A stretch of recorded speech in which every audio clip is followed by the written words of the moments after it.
কালো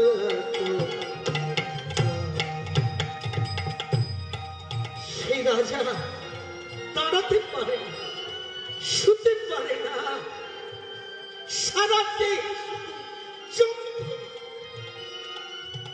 কোন ডাক্তার কোন বৈদ্য তার কিছু করতে পারে না, নিরাময় হয় না। থাকতে থাকতে রাজা মৃত্যুর দিকে ঢলে পড়তে লাগলো।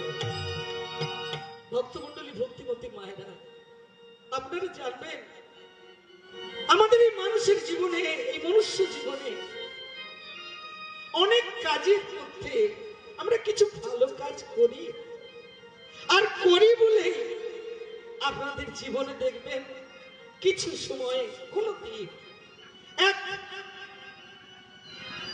অতিথি রূপে আপনার বাড়িতে কোন সাধু সজ্জন বৈষ্ণব গুরু এসে যান।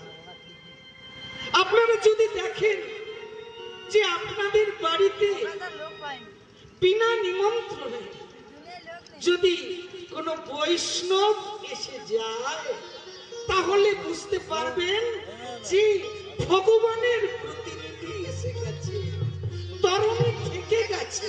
একবার হরি বলে সেই তরুণীকে উঠে পড়ে আর চলে যায় ওই পারে। এই রাজাও কোনো ভালো কাজ করেছিল, সেই জন্য তারও একদিন শুভদিন হলো।